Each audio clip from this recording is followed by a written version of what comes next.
Okay, so good morning, students, and welcome to the video lecture for the video lecture series for the solar and wind energy. Now, in today's lecture, we are going to start about the unit number three. The title of the unit number three is solar energy systems and its applications. And here, the topics are here: the forming PN junction solar cells and its application, structure of solar cell, types of the modules, PV array.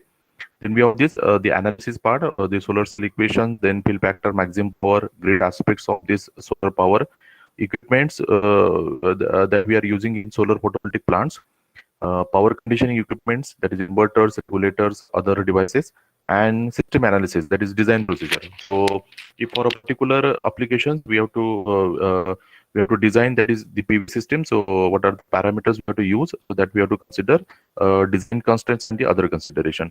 Okay, so in today's lecture we are going to discuss about the forming the PN junction solar cells, its applications, then structure of the solar cell, and types of modules and the PV array. Okay, so we'll finish this part today. So we'll start with the basic one. So we know that the photovoltaic cell, so that is a common that is the word that is known to us, and we know that the photovoltaic cell, it is used for the generation of the conversion of the sunlight, the solar radiations into electricity. And basically it is based on what is based on it is based on the photovoltaic effect. Okay, that is that is the photo that is photons, that is the energy content or the energy packets from solar the radiation that is converted into the electricity. Okay, so that is called the photovoltaic effect. Now we know that this is our the panel, solar panel, and the single part, this is the single part of the solar panel, we call this as a solar cell. Now each solar cell is having the electricity generation capacity of 0.5 volts. Okay, volts. Okay, so that means to generate the, now if you combine such type of the solar cells in a module, so then we get the or we can increase the voltage. Okay, so suppose if we use 30 solar cells of 0.5 volts, so then the total capacity of this panel, what we have considered here, so that is equal to be uh, 15 volt. Okay, so this is the capacity. Okay, this is the electricity generation capacity for this. Now this is the module. Okay, so we'll see that afterwards. So we can, that means the, what is the conclusion here, that means we can increase a single solar cell, it generate 5.5, and if you want to increase the electricity generation capacity, so we have to assemble the solar cells in the series or parallel. Okay, so that is the conclusion from this one. Then this is the structure of the solar cell. Okay, now the solar cell consists of if we see the solar cell, then it is the outermost layer of the solar cell. It is usually glass. Okay, similar to the solar thermal collectors. Then below that we have the anti-reflection coating. So that is here. Then we have the metal grid. Okay, and after that the basic components are there. So that is the n-type the n-type silicon and the p-type silicon. Okay, so these are there here. Okay, and at the bottom we have the metal plate. Okay, now the usefulness of this glass is similar to that of this solar thermal collector. That means it allows the entry of the solar radiation inside this solar cell, and the that means the visible rays that we'll see. And it again it doesn't allow the reflection. That means it store the solar radiation inside this the required one, and the only the unwanted radiations are reflected back from this glass. Okay, so for this purpose the two things are used. One is called as one is the glass, and another one is the anti-reflection coating. Okay, now the basic or the most important part of this the solar cells are n-type and p-type silicons, or this type of the things. Okay, so we'll discuss about this n-type and p-type silicon. Before that, we will discuss about the semiconductors. Okay, now the semiconductors, why we are going for the semiconductors and not for the conductors and the insulators. So that is based on the two things, that is called the conduction band and the valence band. So in case of these the conductors, so already these conduction bands are filled with the electrons. Okay, so this is there, that's why we are calling this as a good conductor of the electricity. Okay, and in case of this, the insulators. Okay, so at the bottom here, this thing here. So here in this the valence band is the valence band is filled with the electrons and the conduction band is empty, and whatever the gap is there between the valence band and the conduction band, we call this as the energy gap. Now this energy gap, that means the transmission or the electrons can transfer from to the conduction is the external energy incident on the particular atom. So then, if that energy is sufficient to increase the energy of these electrons in the valence band, that means if they overcome the this energy gap, okay, then only they can transfer from this valence band to the conduction band. Okay, so this is not possible in case of the insulators. Okay, so that's why we call this as the insulators here. So all the electrons are in the valence band only and the conduction band is empty.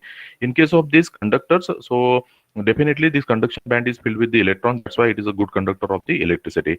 Now in between these the conductors and the insulators, so we have the semiconductors. Now here we have the less energy gap as compared to the conductors and the as compared to conductors. And here this is the possibility of the if the that means the solar radiations or any kind of the light energy, if it is incident on the semiconductors, then that energy is sufficient to overcome the energy gap between this valence band and the conduction band, and the electrons can jump from this valence band to the conduction band, and then it act as a conductor. So that's why it is a that means that's why it is used in the solar cell, because we are dealing with what we are dealing with the solar radiation, that in the photons, and we required some such type of the material which can be which after the incidence of the solar radiations or the light energy, so there will be the conductions of the electrons, and whenever there is a conduction of electron, there is a generation of the electricity. Okay, so here that's why we are using here the semiconductors. Now the semiconductors are of two type. One is called the extrinsic type, and another one is called the intrinsic type. Intrinsic means it is a pure semiconductors, where here the number of electrons are equal to the number of the holes. Okay, we'll see what are these electrons in the holes are there. And in case of these extrinsic, so these extrinsic semiconductors are used or by means of the doping.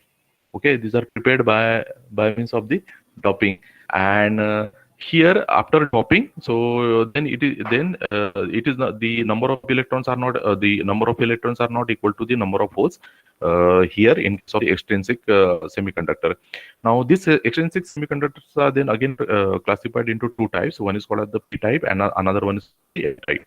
Okay, so we'll see this type this description here. The in case of the p type, so here p is the positive consider, so the holes positive. Okay, so this is holes are greater than the electron, and n that is for the negative. So that is negative means electron, so electrons are greater than that of the holes.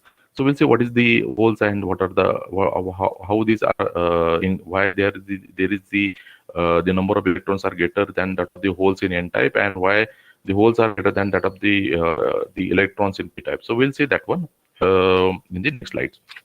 Okay, so the main thing here is we are going for semiconductor because because the semiconductor is having here the sufficient gap, so that whenever the light energy is incident on this particular the semiconductor, so the electrons in the valence band, they jumped into the conduction band, and because of the conduction of the transfer of the electrons, we get the generation of the electricity. Okay, so that concept is used here, and that's why we are going for the semiconductor. Now this is the now we'll go for the structure of the solar cell. So we have discussed here, so we have to use here the silicon now as a semiconductor, so that is used in our cell, and from this we will prepare this our solar panel. Okay, so now as we have discussed earlier, so silicon silicon is having the 4 electrons in the valence band, and these are connected with the silicon atoms with these 4 electrons, and this is electrically neutral. Okay, so that this is the pure silicon. So what we have seen now, what is happen here? So now we have to prepare here p-type semiconductor, semiconductor, and n-type silicon semiconductor. Now, for preparing the the silicon semiconductor, we have to use the group third element. That for we are using here the boron. Now, boron is having the 3 electrons, okay, and we know that the silicon is having 4 electrons. Now, when there is a doping of the boron into the silicon atom, so what will happen? So boron is having a 1 electron less than that of the silicon. Okay, silicon is having 4 electrons, while this boron is having the 3 electrons. Okay, so what will happen here? So there is one less electrons, and these electrons we call this as a hole. Okay, okay, this is what are the holes. And when there is a dropping of this boron,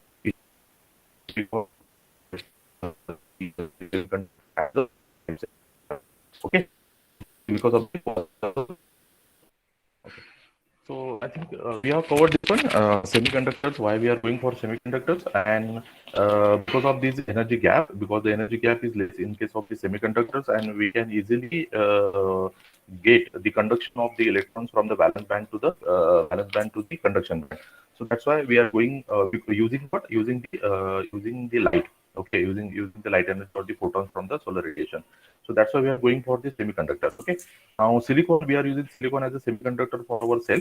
Uh, Now, in case of the silicons, we have the 4 electrons on the outer periphery, and now to create this p-type of the silicon semiconductor, we are inserting here the boron atom. Okay, because boron atom is having the 3 electrons on the outer periphery in the valence band, and this silicon is having 4. That means the boron atom can connect with only the there is 3 silicons and that electrons that is, one electron is less here, so it creates the holes. It creates the holes it creates the holes, and that's why the holes we consider as a positive.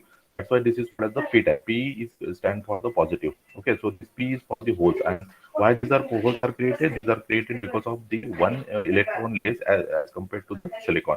Okay, so when there is a dropping of this boron atom, so in the silicon, so there is a generation of the hole of one electron less than the silicon, and that's why we call this as a p type of the semiconductor.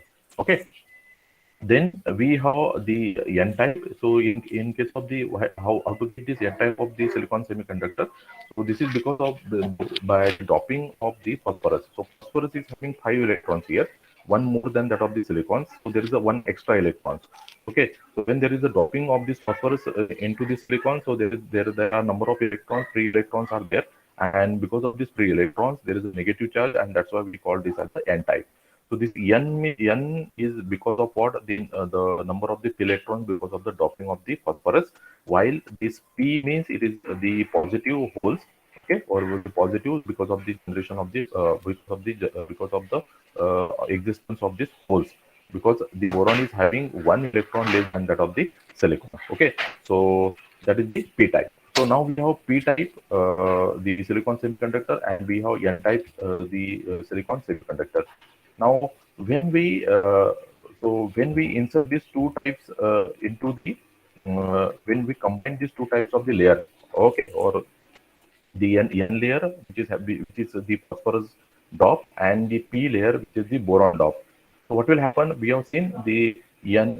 There is a doping of the phosphorus in the N layer, and because of that there is one extra electron. Okay, and because of this extra electron, this is negatively charged.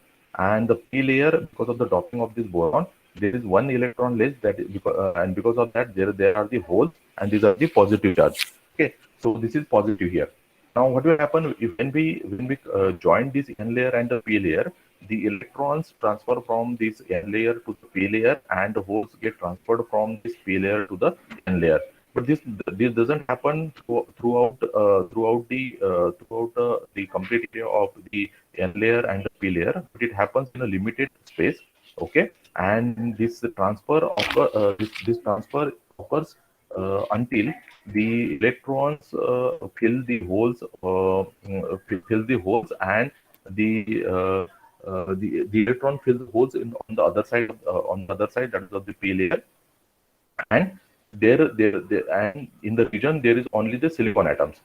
Okay, so this transfer will occur until the equilibrium occur. That means the electron fills all the holes. Okay, and only there now in the p-n junction we have the silicons atom now here. Okay, so so so this transfer is required. Transfer of electrons from n layer to p layer, and transfer of holes from this p layer to the n layer. So this is the transfer this is required for the generation of this p-n junction, or we call this as the depletion region. Okay, so in these depletion regions, we don't have any doping of P and B. Okay, we have only the silicon atoms now here. Okay, now if you see here, now this is the depletion region, or we call this as a p-n junction. Now, when this phosphorus it releases the electrons, so it get positive charge. Okay, so when it releases the electrons, so when electron get removed from this phosphorus or from n type, so this get positive charge. So in n type we get the positive charge region. So this is the positive charge region in n type, and when these holes they receive the electrons, so they get negative charge. So p type, the semiconductor, so it get negative charge. So this is the negative charge regions in the p type. Okay, so this n type get positive charge because of the release of electrons, and this p type it get the negative charge region in the p-n junction because of the acceptance of the electrons. Okay, so this you have to remember. In the depletion region or the p-n junction, n type, the n type region, it is having positive charge because of the release of electrons, and the p type region, it is a negative charge because of the acceptance of the electrons. Okay, so that is required. Now after that, we have in the solar radiations, we have three types of the wavelength. One is the ultraviolet, then visible, and the infrared. So in the working of the solar cells, the visible spectrum is only required, or it is only the useful the wavelength. The ultraviolet and infrared the wavelengths, they are not they are not useful for the working of the solar cell. So in case of this solar cell, only the visible spectrum of the wavelength of the visible spectrum, they enters into the p-n junction. Okay, they enter into the p-n junction, and when they enters into the p-n junction, they releases they increases the energy of the electrons from the silicon atom, and releases the electrons. And when the electron is released, there is generation of the holes also.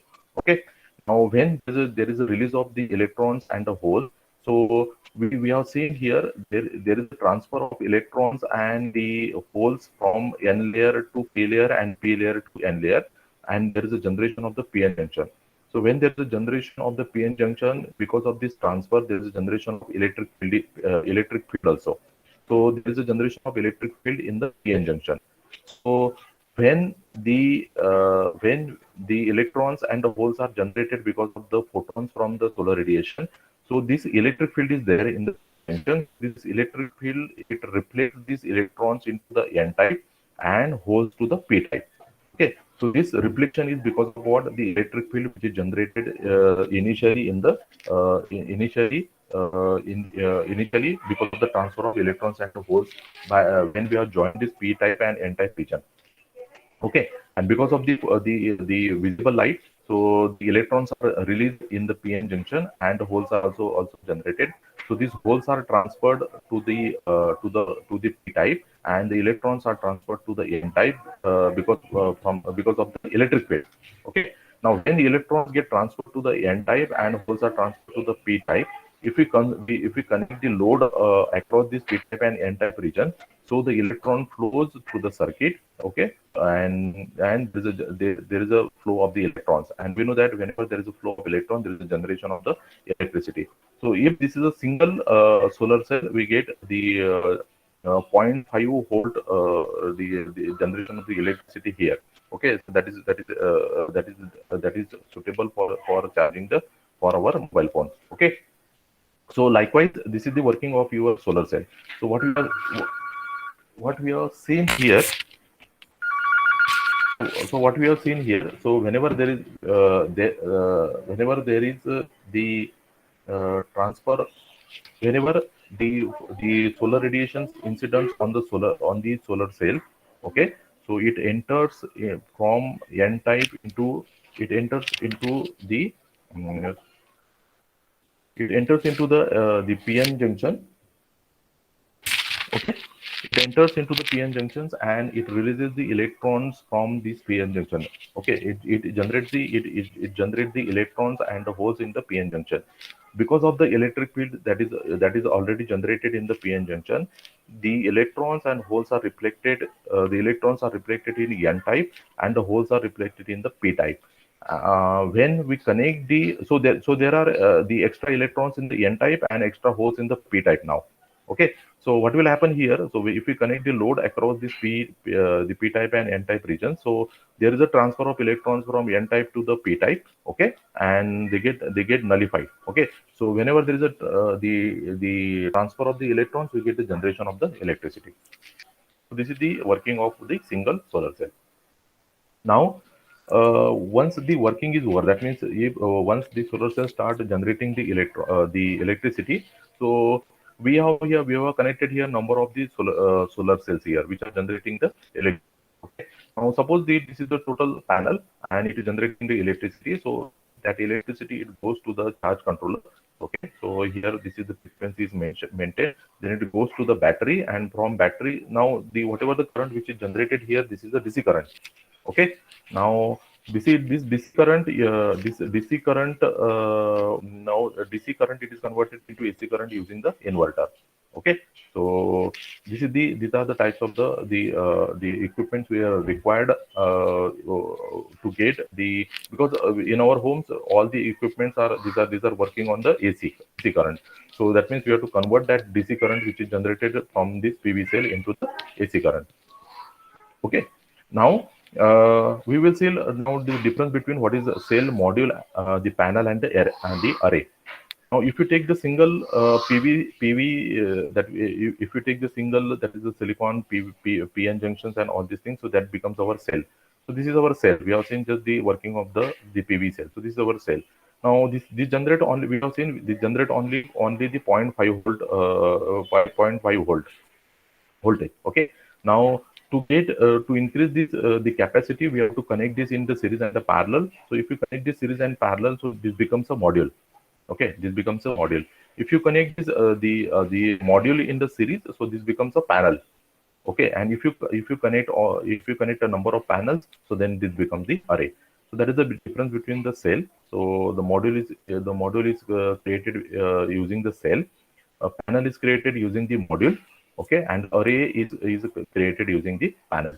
Okay, so there is the difference between the cell, module, panel, and the array. Then we have the different types of the models or the arrays. We know that we have seen these arrays are what? These are the combination of the cell. That means if the cells are different, then there is a difference in the array or the module. Okay, because this module is also consist of the cell. Okay, so what are the different types of these? So if the cells are different, then modules are different. If modules are different, then panels are different. And if panels are different, then arrays are different. So here we will see different types of the panels. So if you, the panels, modules, and these and the become the same. So here there are the silicon. This is monocrystalline and polycrystalline solar panels are there. Okay, so these are the same thing. Okay, so if you see here, while both the types of these cells are made from the silicon, but what is the difference between these monocrystallines and the polycrystallines? They only differ in the composition of the silicon. So if the silicon composition is differed, so then this is converted into the monocrystalline silicon cell and the polycrystalline silicon cell. Then from silicon we can made the modules, and from modules we can made the panels, and from panels we can make the arrays. Okay, so the first classification is the monocrystalline and the polycrystalline solar panels. The another one is the based on the again the droppings. So we have cadmium telluride. Okay, so that is there. So that is one type of the silicon cell. The another one is the another one is the amorphous silicon. So this is the another type, and the third one is the copper indium gallium selenide. So CIGS.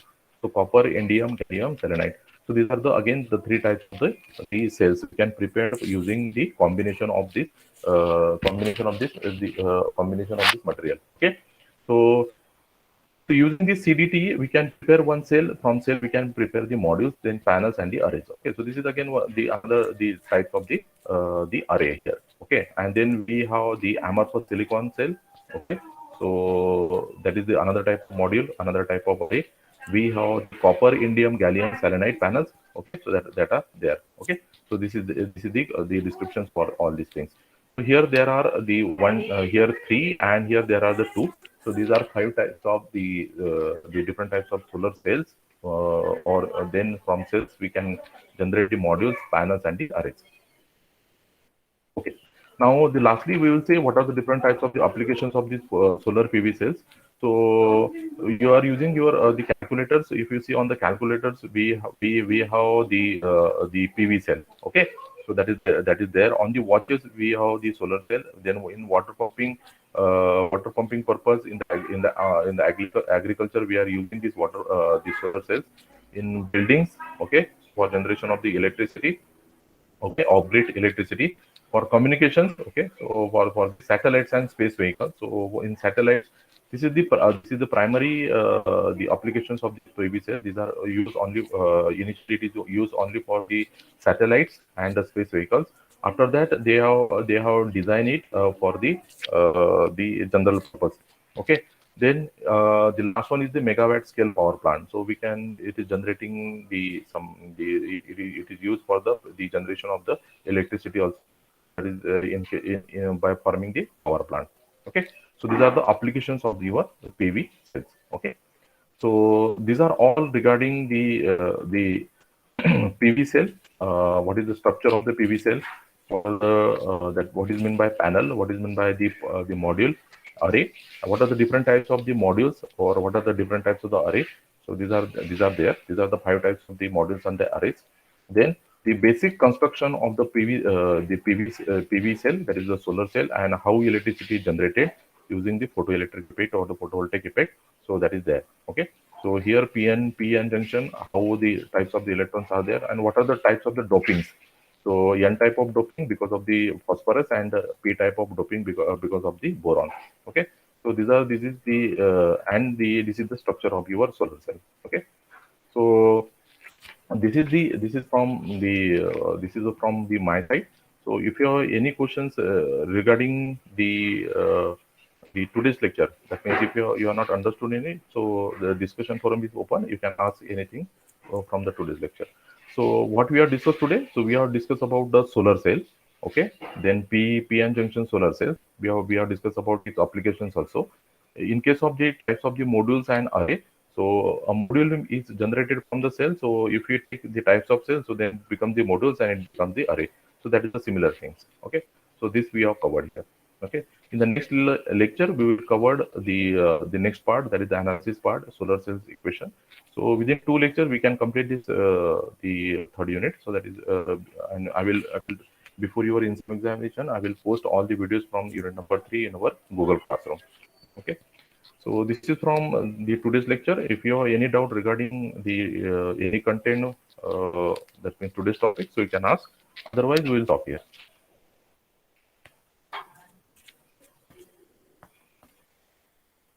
So any questions from your side?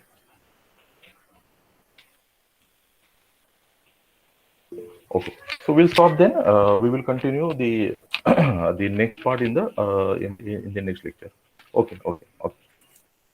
Okay. Okay. So thank you very much then.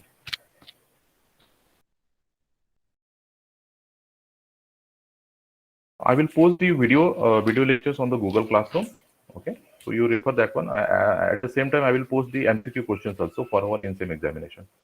Okay, so before Friday or Saturday, all the videos from unit number 3. So you refer all the videos and MCQ questions, so that you can use for your NSEM examination. Okay, so thank you very much.